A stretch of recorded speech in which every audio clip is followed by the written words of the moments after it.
2023 शायद साजिशी नजरियों का साल हो। 2021 में इलोन मस्क का ट्विटर खरीदना एक साजिशी नजरिया था। कोरोना का चीनी लेबोरेटरी से निकलना और वैक्सीन का इंसानों पर मनफी असरात डालना भी एक साजिशी नजरिया रहा है। लेकिन ये तमाम साजिशी नजरिए इंतहाई मकबूल रहे हैं। अब 2023 के हवाले से कुछ ऐसे मकबूल साजिशी नजरिए मौजूद हैं जिनके सच होने का इम्कान है। इन साजिशी कहानियों की वजह से दुनिया की मईशत पर गहरे असरात पड़ सकते हैं, जिसकी वजह से मैंने इन्हें आप तक पहुंचाने का फैसला किया है ताकि आप अपने मुआशी मुस्तकबिल के हवाले से बेहतर फैसले कर सकें। तो मैं हूं अली रेहान, आप देख रहे हैं crypto Baba. Let's dive into conspiracy theories.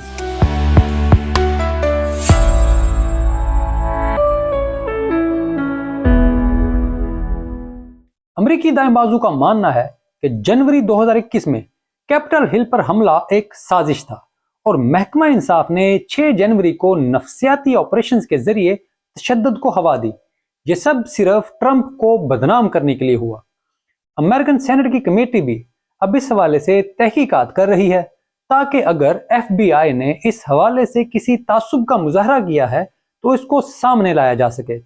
इस हवाले से रिपोर्ट इसी साल मंजर आम पर आएगी और ये साजिशी नजरिया दुरुस्त साबित होगा तो शायद ट्रंप और रिपब्लिकन्स के दोबारा जीतने के इम्कानात इंतहाई रोशन हो जाएं, जो मार्केट्स के लिए बड़ी अच्छी खबर होगी। दूसरा अहम तरीन साजिशी नजरिया कोरोना वैक्सीन के मोहलक असरात हैं। इस हवाले से एंथोनी फाउची का किरदार सबसे अहम रहा है, क्योंकि फाउची पर इल्जाम है कि दवा साज कंपनियों के साथ मिलकर उन्होंने गैर तजर्बा शुदा वैक्सीन को उनकी अहमियत को बढ़ा चढ़ाकर पेश किया, हालांकि वैक्सीन खुद भी वायरस की तरह मुहलक और नुकसानदेह थी।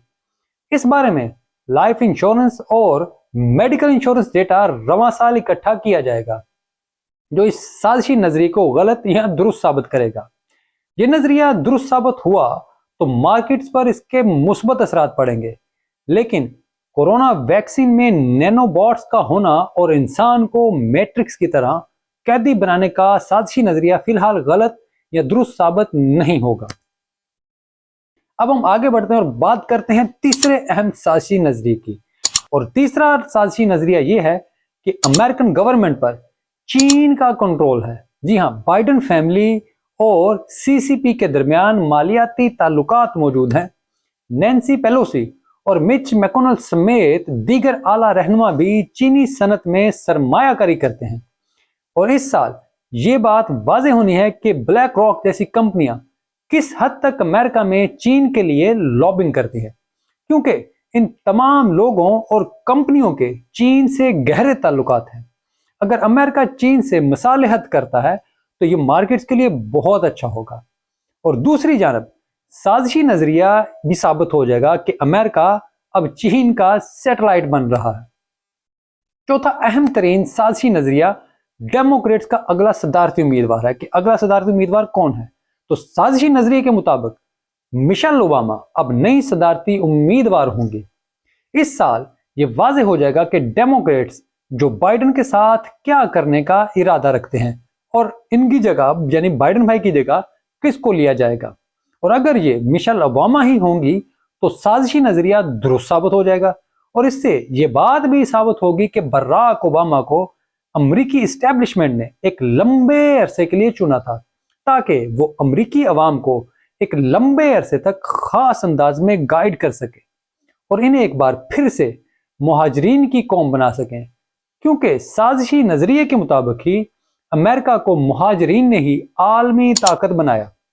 लेकिन पिछले कुछ अरसे को देखें तो इस पिछले अरसे में कौम परस्तों ने मुहाजिरीन के लिए अमेरिका में जिंदगी तंग कर दी है, जिसकी वजह से अमेरिका अपनी इकोनॉमी को तेजी से फैला नहीं पा रहा, क्योंकि अब दुनिया भर से बेहतरीन दिमाग अमेरिका नहीं जा रहे। इस वजह से इस्टेब्लिशमेंट ने बराक ओबामा को तैयार किया और अगर मिशेल ओबामा बराक की जो अहलियां हैं उम्मीदवार के तौर पर सामने आती हैं तो ये साजिशी नजरिया मजीद मुस्तहकम होगा। और अगर मुहाजिरीन के लिए अमेरिकी पॉलिसी बदलती है तो ये अमेरिकी इकोनॉमी के लिए इंतहाई अच्छा इकदाम होगा और इसके भी आलमी मईशत पर मुस्बत असरात होंगे। आप सोच रहे होंगे कि अभी मैंने ट्रंप के बारे में भी बात की थी تو یہی کہا تھا۔ تو ہاں، میں ایک بار پھر سے یہ کہوں گا کہ ٹرمپ اور مشیل اوباما دونوں کا آنا عالمی معیشت کے لیے بہت مثبت ہوگا۔ ہاں، ان کے علاوہ کوئی اگر دوسرا بندہ آتا ہے تو ان کے اثرات کو سمجھنے کے لیے سارے معاملے کو پھر سے دوبارہ سے دیکھنا پڑے گا۔ اب باتیں ہیں پانچویں اہم ترین سازشی نظریے کی طرف، جو یوکرین جنگ کے حوالے سے ہے۔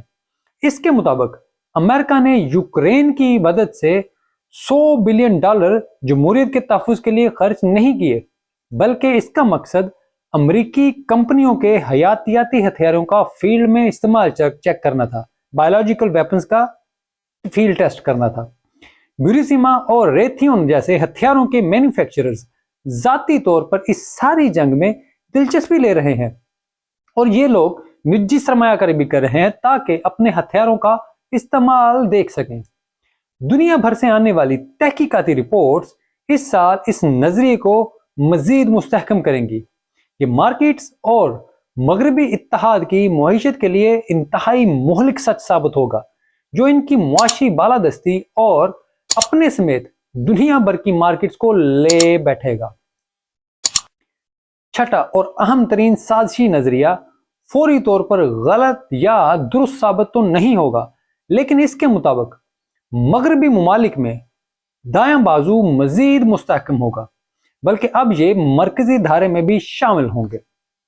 اسکولوں کے ذریعے بچوں کو لبرل بنانے اور بائیں بازو کے لوگ آبادی پر مسلط کرنے کی کوششیں بھی مزید تیز ہوں گی، کیونکہ نوجوانوں کے ذہنوں کو کنٹرول کرنے کی صلاحیت مزید تگڑی ہوگی، تو اس کا جواب بھی آگے سے مزید بڑھے گا۔ اس سازشی نظریے کے مطابق بچوں کو جوان ہوتے ہی جنسی طور پر تعلقات قائم کرنے پر راغب کر دیا جاتا ہے، اور اس وجہ سے وہ لوگ جہالت اور نسلی مسائل سے آزاد ہو جاتے ہیں اور قوم کا وسیع تر مفاد نہیں دیکھتے۔ اگر ایسا سازشی نظریہ مزید مستحکم ہوتا ہے تو دنیا بھر کی منڈیوں میں قوم پرست لوگوں کا غلبہ ہو جائے گا، اور یہ سب عالمی معیشت کے لیے بہت بڑا دھچکا ہوگا، جس کے منفی اثرات ہم اگلی آنے والی دہائیوں تک دیکھیں گے بھی اور بھگتنے بھی پڑ سکتے ہیں۔ اسی وجہ سے دعا ہے کہ ایسا نہ ہو اور یہ سازشی نظریہ صرف سازشی نظریہ ہی رہے۔ آخری سازشی نظریہ ہے کہ ورلڈ اکنامک فورم انسانوں کو میٹرکس میں لے جانا چاہتا ہے۔ وہ انسانوں کو بیٹری کے طور پر استعمال کرے گا۔ مصنوعی ذہانت، میٹاورس، آفس کلچر کا خاتمہ، ڈیجیٹل پاسپورٹ اور کرنسیوں کی مدد سے انسان خواب میں زندہ رہے گا۔ بڑی ٹیک کمپنیاں اور جاسوسی ایجنسیوں کی ہماری تمام چیزوں کو کنٹرول کر رہی ہوں گی، اور بلاخر ایک گلوبل گورنمنٹ، ایک عالمی حکومت بن جائے گی جو تمام انسانوں کو کنٹرول کرے گی، انہیں کٹ پتلی کی طرح چلائے گی۔ اس سازشی نظریے کے درست ہونے پر تمام حالات ہی مختلف ہوں گے، اور اس کے اثرات کیا ہوں گے ان پر کچھ بھی نہیں کہا جا سکتا۔ خیر، اگر آپ کو ان کانسپیریسی تھیوریز کے اوپر ہماری یہ ویڈیو اچھی لگی ہے تو اس کو لائک اور چینل کو سبسکرائب ضرور کریں تاکہ ہم اپنا کام جاری رکھ سکیں۔ کامنٹس میں آپ کی رائے کا انتظار بھی رہے گا، اور آپ مجھ کو ٹویٹر پر بھی فالو کر سکتے ہیں۔ ویڈیو دیکھنے کے لیے آپ کا بہت شکریہ۔